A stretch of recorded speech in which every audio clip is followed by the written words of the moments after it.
associated with firing yourself is kind of what it feels like. What to expect when you're about to retire. Hey guys, Louie here, and I am 5 weeks out from retirement.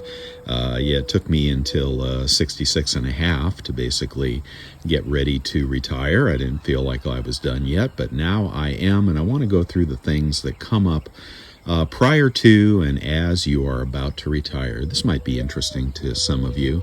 Out here in the backyard, and there is my work shed. That's where I do some silver work. I pour silver.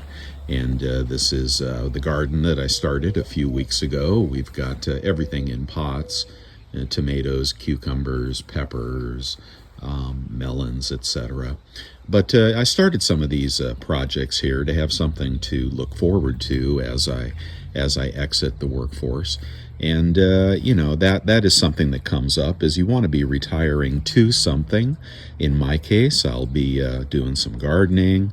I will be working out here in the backyard, making silver art, which is something I love doing.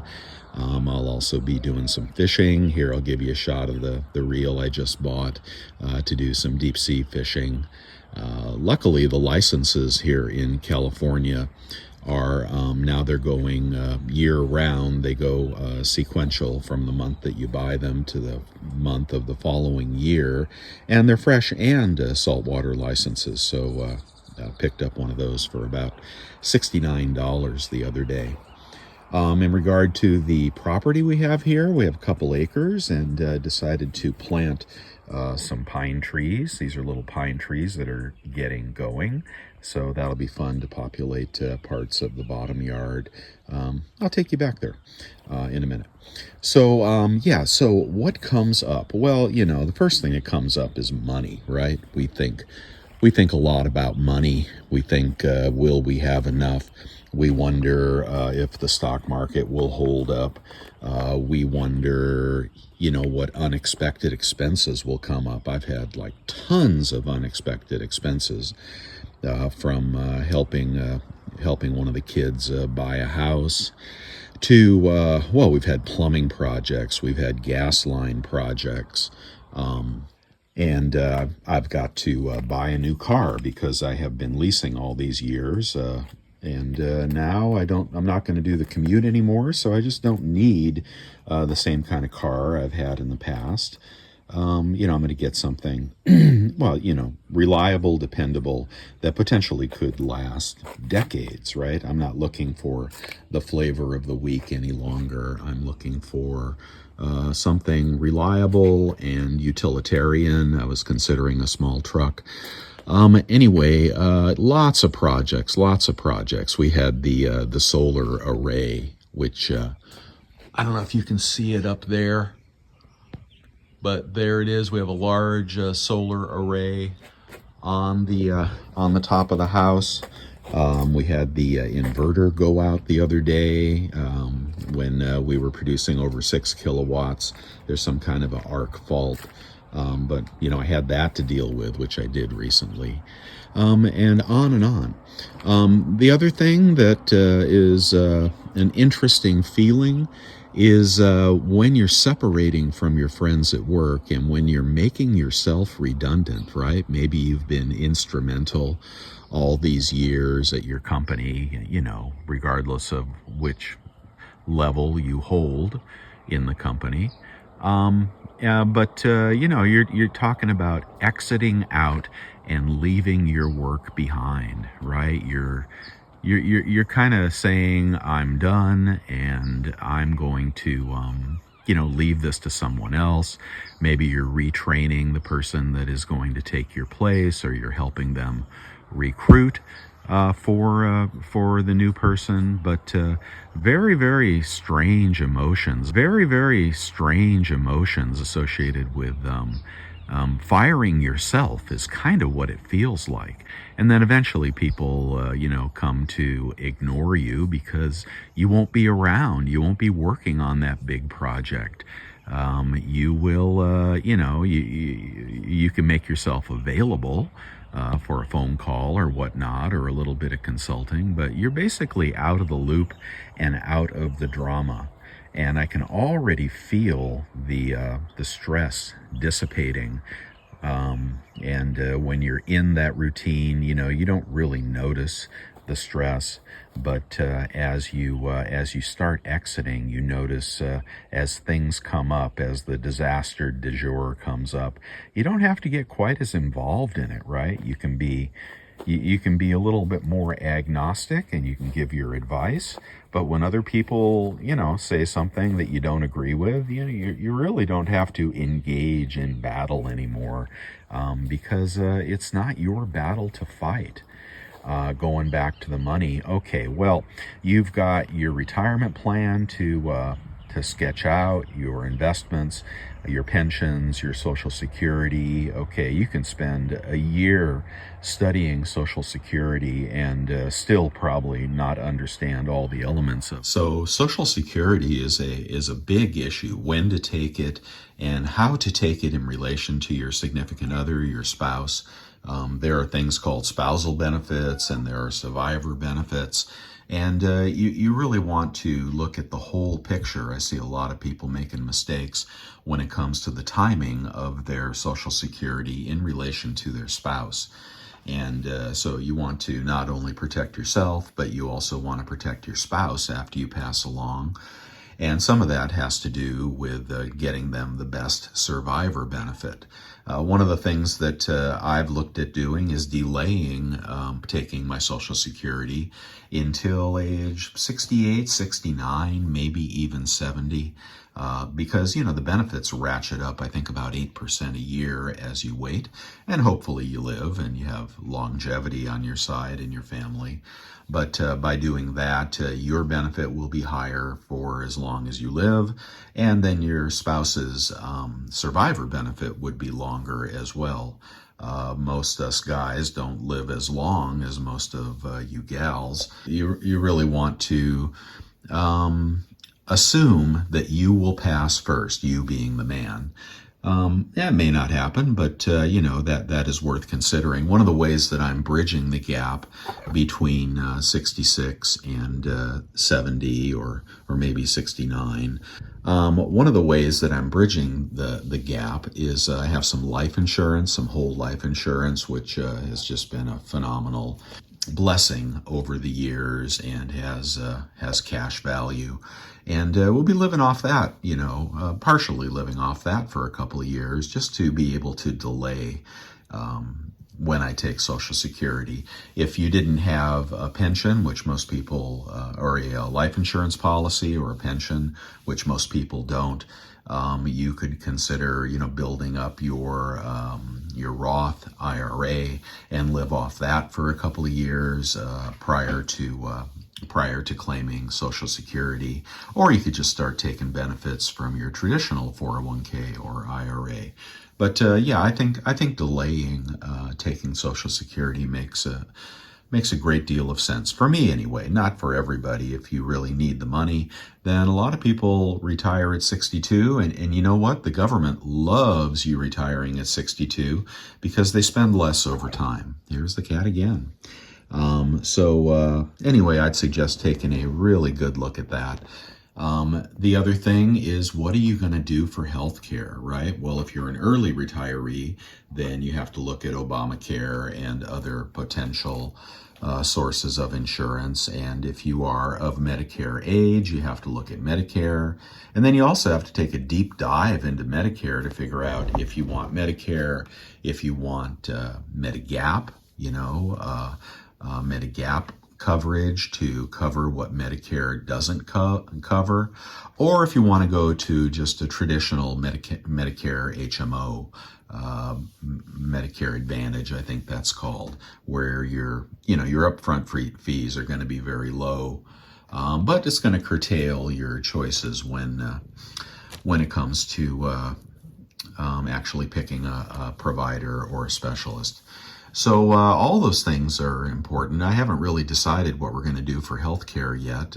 Be the first time I haven't had a company healthcare plan in 45 years. Cat, they don't want to see you. Move along, sweetie pie.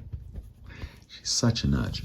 Yeah, we haven't quite decided yet. I think if you think you're going to be sick, or you think you might have illness in your family, or you think you might get some exotic disease, then you probably want to go with the Medicare, straight Medicare with the Medigap plan. If you think you're relatively healthy and you're probably not going to need a whole lot of exotic health care, you're not that picky about the doctors you choose, or you live in a state where there are plenty of choices. California is kind of like that. There's a doctor on every corner in California and a bunch of Medicare Advantage plans. And very possibly you'll get everything you need with a really low cost Medicare Advantage HMO plan. But we're still considering that. And if you go with the Medicare and the Medigap, plan on spending, I don't know, $8,000 to $15,000 a year for you and your wife just for that Medicare and Medigap plan. You don't want to go without Medigap because that could, bankrupt you. And that's something else to consider is, avoiding catastrophic loss. I just don't want to be in that club where a turn of fate could ruin my retirement. I've worked hard all these years and I want to enjoy it now, right? A lot of things I want to do, and new ventures and new friends, new hobbies, some old hobbies. But I don't want something catastrophic to derail all that. I don't want a major repair, needed on my house, a new roof or something like that. That's why we're putting a great deal of money into the house. I don't want a healthcare bill to, drain our savings. I don't want to be all in the stock market and have it take a 50% hit. I've seen that story before. I know how that goes. And you say, just stay in the market. Well, when you get older, you don't have that much time in the market, and you're going to be drawing from your 401k or your IRA. So no big hits for me. I'm staying mostly fixed income. Okay, and at 5.5% right now, the plan pencils out just fine, staying mostly fixed. With as the market gets better valued, right, if the stock market does attain better values, meaning it drops, then I would allocate more money into the stock market, right? But these catastrophic losses, you just don't want them.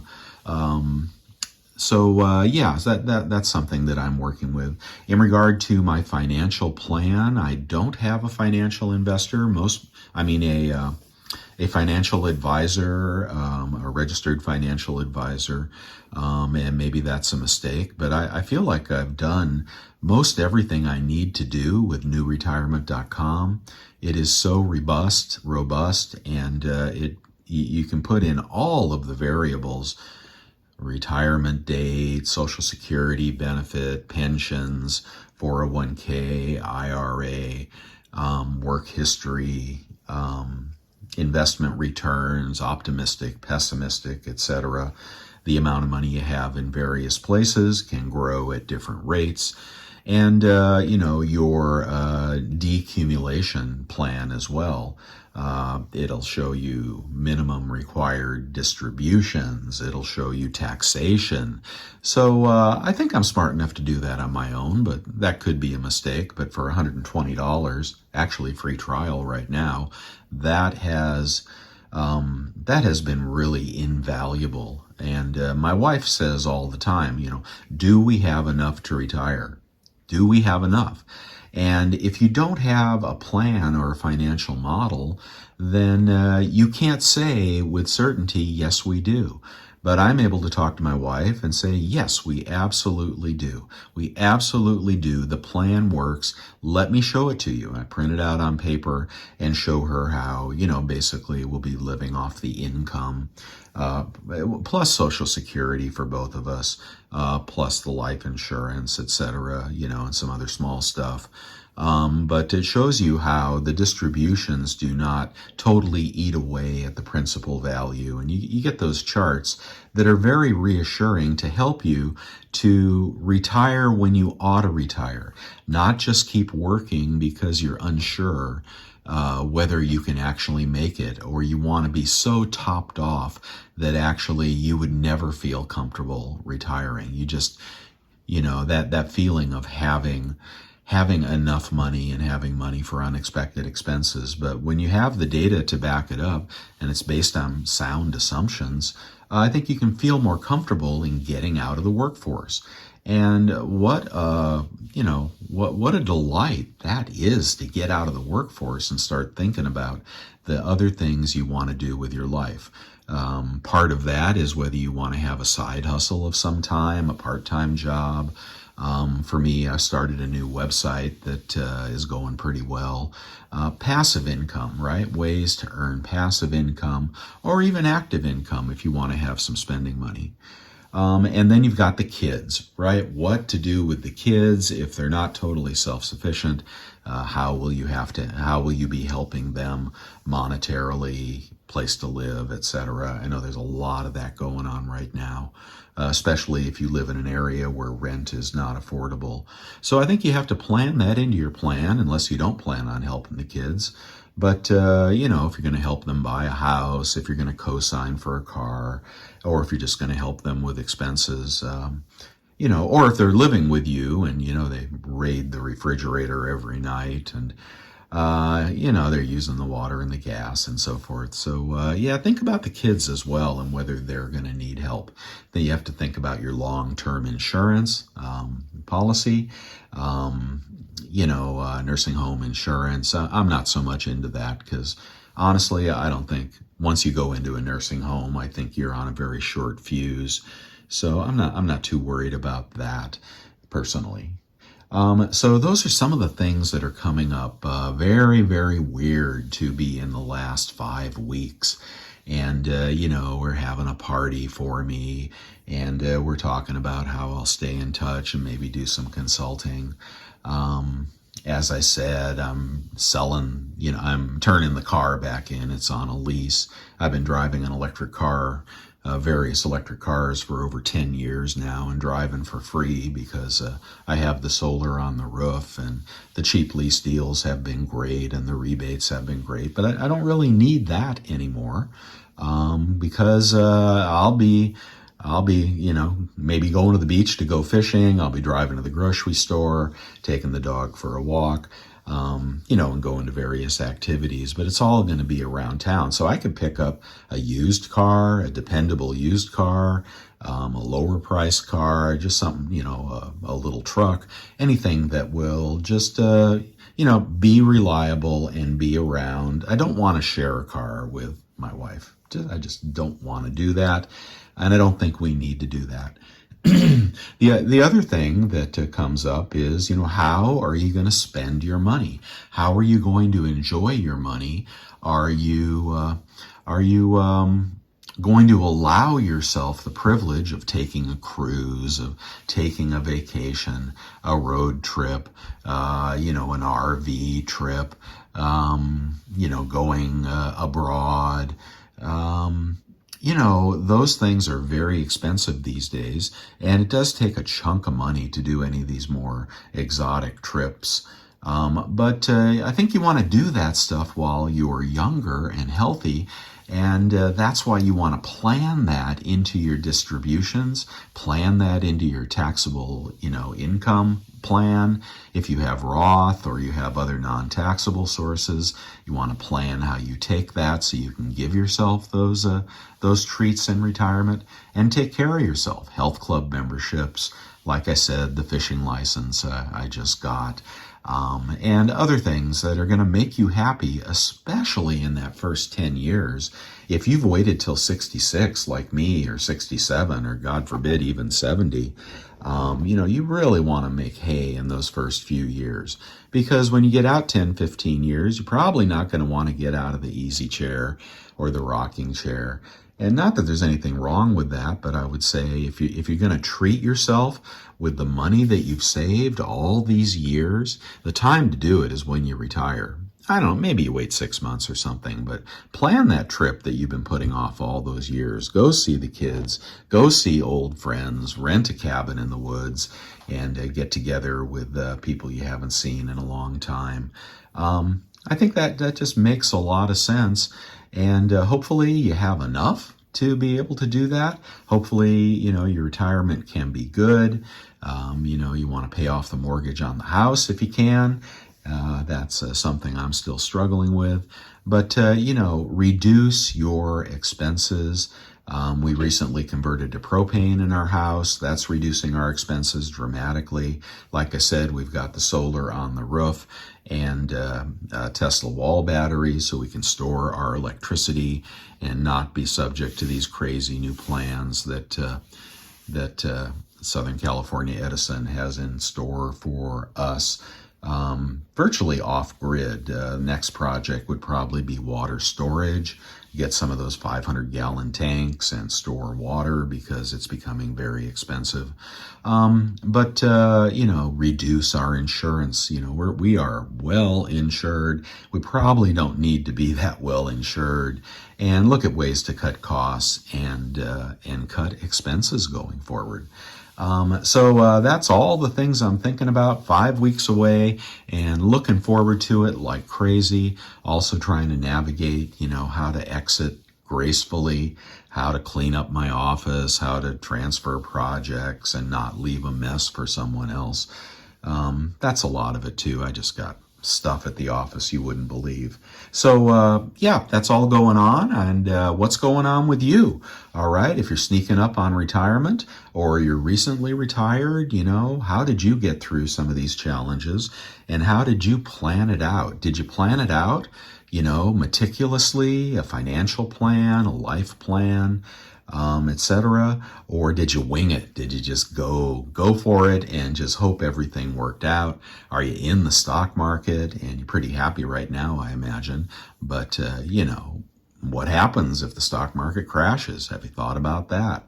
Do you have a traditional 60-40 portfolio? Man, I don't know about that these days, given the unstable nature of our financial system, which is completely unstable, really, really catastrophically unstable. So do you have, some silver? Do you have some gold, right? Studies show that a little bit of gold and even silver in your portfolio can really protect you during really unusual times. So get some gold, man. Get some gold, get some silver, get some tangible assets, buy those things that you need to buy. And then, if the world falls apart, then you don't have to worry quite as much. So I'm all about reducing worry in retirement and sustaining, a sustainable long-term plan to just enjoy. Just enjoy, guys. That's what I'll be doing. What do you be doing? Talk to me. Bye.